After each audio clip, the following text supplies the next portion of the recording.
The house had been quiet for years before I arrived. Too quiet. The kind of quiet that feels like someone holding their breath in the dark. I moved in during winter, when the walls were cold and the floors groaned beneath every step, as if warning me not to stay. On my very first night, I heard it, a soft, rhythmic creaking right above my room. It wasn't the sound of pipes or the wind rattling the roof. It was footsteps, light ones, child-sized. I told myself it was just the house settling. Old houses always settle, right? But houses don't giggle.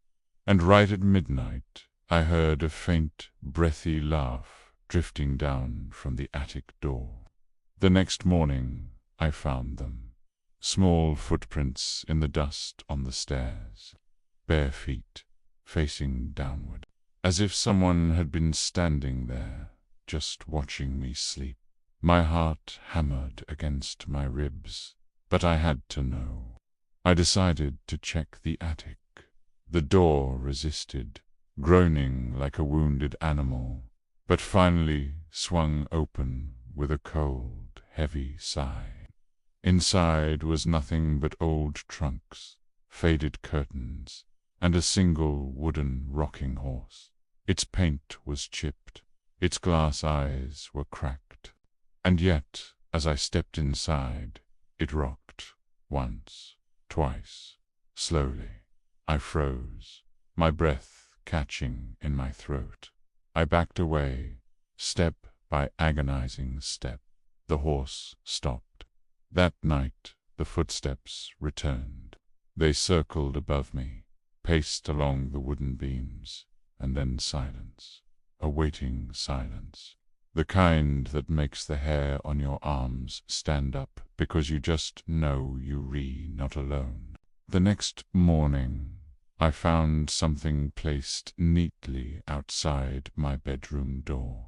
A small porcelain doll. Its face was cracked, its eyes mismatched, and its dress was covered in attic dust.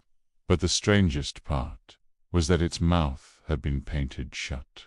I didn't touch it. By the third night, the footsteps grew bolder, running now, stopping suddenly right over my head. Then, soft tapping at the attic door, like tiny knuckles begging to come in. At midnight, my bedroom door slowly creaked open, all on its own. Cold air rushed into the room, and something small darted across the floorboards, too fast to see, too heavy to be a mouse, too quiet to be human. I whispered into the darkness, "Who's there?" A whisper answered, thin as paper, "Don't open the attic." But as the words faded, the attic door creaked open anyway.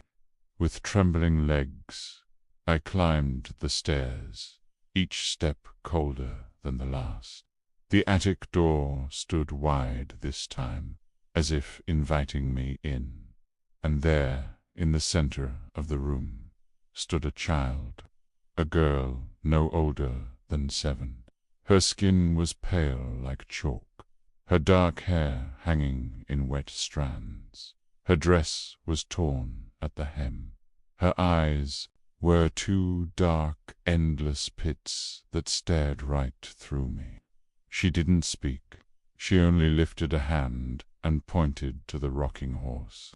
It began to move again, slowly, rhythmically, and with each creak of the wood, I heard the faint echo of a voice, not hers, not mine, but something trapped inside the toy.